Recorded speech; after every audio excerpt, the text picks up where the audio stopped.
US income tax zero. দেখুন, US income tax zero এই টপিকটা কিন্তু আপনি লাস্ট কদিন ধরেই বেশ শুনছেন।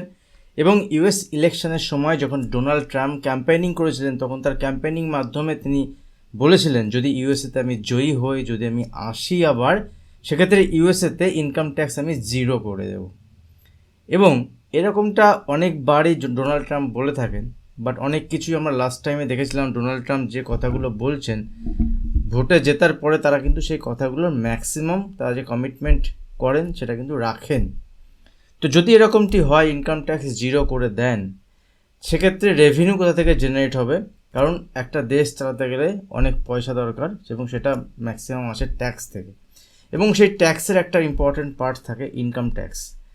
তো প্রত্যেকটা দেশের একটা স্ট্রাকচার থাকে, একটা ট্যাক্স স্ট্রাকচার থাকে, যেখান থেকে বিভিন্ন জায়গা থেকে আমরা ইনকাম ট্যাক্স কালেক্ট করি। ইনকাম ট্যাক্স ছাড়াও অন্যান্য বিভিন্ন ইম্পোর্ট ডিউটি, এক্সপোর্ট ডিউটি, অনেক কিছু থাকে যেখান থেকে আমরা ট্যাক্স কালেক্ট করি। এবং সেখান থেকে আমাদের ডিফেন্স সেক্টরে, আমাদের স্কুল বা এডুকেশন সেক্টর বা হেলথ কেয়ার সেক্টর, বিভিন্ন সেক্টরে গভর্নমেন্ট থেকে যে লগ্নি হয়, গভর্নমেন্ট থেকে যে ইনভেস্টমেন্ট হয়, যে খরচপাতি হয়, সেগুলো কিন্তু এইভাবেই হয়।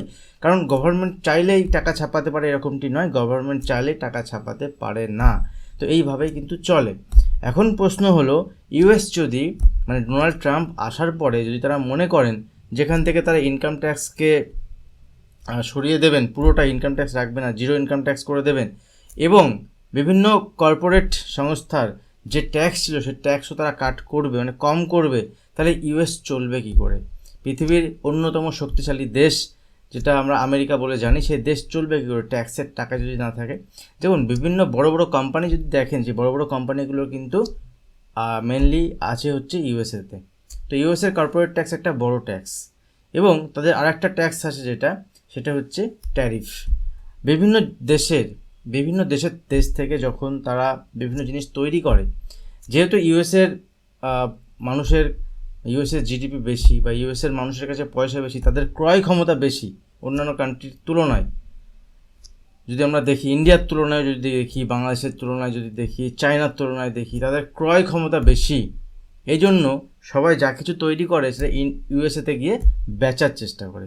তো ইউএসএ গিয়ে যদি তারা বেচতে পারে সেই জিনিসটা, তাহলে তারা সেখান থেকে ভালো প্রফিট, ভালো মুনাফা ইনকাম করতে পারে। এরকম একটা কনসেপ্ট কিন্তু আছে, এবং এটাই হয়। এই জন্য আমাদের ইন্ডিয়াতেও আমরা যা কিছু তৈরি করি তার একটা পার্ট আমরা চেষ্টা করি ইউএসএতে গিয়ে, আমেরিকাতে গিয়ে বিক্রি করার।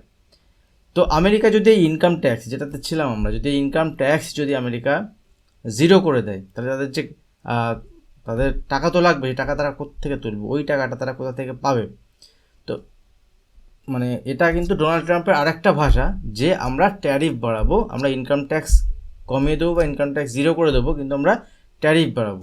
দেখুন, সিম্পল টার্মে যদি আমি বলি হোয়াট ইজ ট্যারিফ, ট্যারিফ কথার অর্থ হচ্ছে যে অন্যান্য কান্ট্রি থেকে যখন কোনো কিছু আমরা ইম্পোর্ট করি, সেই ইম্পোর্ট করার সময় তখন আমরা তার উপরে ট্যাক্স লাগাই, সেই ট্যাক্সটাকে বলা হয় ট্যারিফ। দেখুন, ট্যারিফ কি? ট্যারিফ বলছে a tax imposed by one country on the good and services imported from another country. আর একটা কান্ট্রি থেকে যখন ইম্পোর্ট করি, আমি যখন অন্য কান্ট্রি থেকে ইম্পোর্ট করছি, আমার দেশে বেচতে গেলে আমাকে ট্যাক্স দিতে হবে, ঠিক আছে? Two influence it, raise revenues and or protect comparative advantages. তাহলে এই বিষয়গুলো হচ্ছে যে ট্যারিফ হচ্ছে ইনকাম ট্যাক্স যেটা আছে সেটার জায়গায় যদি আমরা ট্যারিফটাকে বাড়িয়ে দিতে পারি। কারণ ইউএসএতে ম্যাক্সিমাম কোম্পানি কী করে, ম্যাক্সিমাম কোম্পানি তাদের যে তাদের প্রোডাক্ট সেল করতে নিয়ে যায়। তো যখনই তাদের প্রোডাক্ট সেল করতে নিয়ে যাবে, যখন যদি আমরা তার উপরে ট্যারিফ বাড়িয়ে দিই বা ইম্পোর্ট ডিউটি বাড়িয়ে দিই, তাহলে আমাদের ইনকাম বেড়ে যাবে। তো সেটা কিন্তু একটা ফান্ডা। এবার যদি এরকমটি হয়, তাহলে অন্যান্য কান্ট্রি চেষ্টা করবে যে তাদের যে জিনিসপত্র তারা তৈরি করছে, তারা অন্য কান্ট্রিতে বেচার বা নিজের কান্ট্রিতে বেচার বা প্রোডাকশান কমিয়ে দেওয়ার। কারণ যে পরিমাণ প্রফিটে তারা আগে বেচতে পারতো, হয়তো বা তারা সেই পরিমাণ প্রফিট বেচতে পারবে না। তো এটা একটা প্রশ্ন হতে পারে।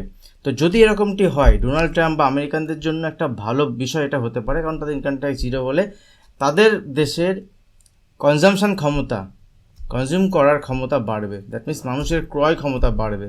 মানুষের ক্রয় ক্ষমতা বাড়বে মানে ট্যাক্স যদি আমি কম দিই, পে করি গভর্নমেন্টকে, তাহলে আমার ক্রয় ক্ষমতা বাড়বে।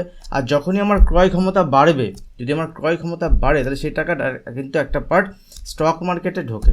স্টক মার্কেটে কোনো কিছু আমি কিনি এবং সেখানে ইনভেস্টমেন্টও বাড়ে, তো এটা একটা ভালো দিক হতে পারে। অন্যদিকে চায়না, দেখুন চায়নার উপরে অলরেডি কিন্তু এই আমেরিকার একটা রাগ বলবো কি দুঃখ বলবো আমি জানি না, কিন্তু ওদের জিনিসপত্র যা তৈরি করে তার উপরে কিন্তু একটা ইম্পোর্ট ডিউটি সবসময় অন্যান্য কান্ট্রির থেকে বেশি থাকে। তো যদি এইবারে ইউএসএতে ইনকাম ট্যাক্স 0 করা হয়, তাহলে চায়নার উপরে যে ট্যারিফ আছে, দ্যাট মিনস ইম্পোর্ট ডিউটির উপরে চায়নার যে ট্যারিফ যেটা লাগাই, মানে ইম্পোর্ট ডিউটির উপরে যে ট্যাক্স বা ট্যারিফ যেটা আছে সেটা কিন্তু বাড়বে। এবং ডোনাল্ড ট্রাম্প সবসময় বলেন যে চায়নার যে প্রোডাক্ট সেটা চুরি করা প্রোডাক্ট, এবং ডাইরেক্ট বলেন। গতবার যখন ইলেকশানে তিনি জিতেছিলেন, যখন তিনি প্রেসিডেন্ট ছিলেন, তখন তিনি এই একটা কথাই বলতেন যে চায়নার প্রোডাক্ট ও তো চুরি করা প্রোডাক্ট, মানে অন্যের কাছ থেকে টেকনোলজি চুরি করে প্রোডাক্ট বানায়। তো তার উপরে একটা আলাদা রাগ আছে। তো চায়নার ব্র্যান্ড বাজতে পারে, পুরো চায়না হয়তো খুব খারাপ অবস্থা হতে পারে, আর ইন্ডিয়ারও একটা প্রবলেম হতে পারে। বাট ইন্ডিয়ার সঙ্গে এবার আরেকটা বিষয় আমি আপনাদের সঙ্গে শেয়ার করি। দেখুন ইন্ডিয়ার প্রবলেম কি, প্রবলেম হচ্ছে একটাই, আমরা অন্যান্য কান্ট্রির ক্ষেত্রে যদি দেখি, অন্যান্য কান্ট্রির ক্ষেত্রে যদি আমরা দেখি, তাহলে অন্যান্য সব কান্ট্রির সঙ্গে কিন্তু আমরা এই বিজনেস ইম্পোর্ট কিন্তু বেশি করি না। একটা হচ্ছে ইম্পোর্ট আর একটা হচ্ছে এক্সপোর্ট। যদি আমরা ইম্পোর্ট এক্সপোর্টের বিষয়ে দেখি, তাহলে আমরা ইম্পোর্ট যেটা করি সেটা কিন্তু আমরা ম্যাক্সিমাম ইম্পোর্ট, দেখুন ইম্পোর্ট আমেরিকার রেসপেক্টে ইম্পোর্ট, ঠিক আছে। তাহলে আমেরিকাতে আমরা বেশি মাল বেচি অন্যান্য কান্ট্রির তুলনায়, তাহলে এটা আমাদের আমেরিকাতে বেশি। যদি আমরা অন্যান্য কান্ট্রিতে দেখি, ঠিক আছে, যদি আমরা অন্যান্য কান্ট্রিতে দেখি, তাহলে কিন্তু সেই ইম্পোর্ট যেটা অন্যান্য কান্ট্রির ক্ষেত্রে, মানে আমরা যেটা এক্সপোর্ট করছি সেটা অন্যান্য কান্ট্রিতে কম। কারণ ম্যাক্সিমাম কান্ট্রিতে দেখলে গেলে দেখা যাবে যে আমরা এক্সপোর্ট বেশি করি, কারণ আমরা অয়েল কিনি, অয়েল আমাদেরকে কিনতে হয়, এবং তার বিনিময়ে আমরা অন্যান্য কিছু আমরা বিদেশে এক্সপোর্ট করি। আমরা যখনই এক্সপোর্ট করছি তাদের রেসপেক্টে সেটা এক্সপোর্ট নেই, তাদের রেসপেক্টে সেটা ইম্পোর্ট।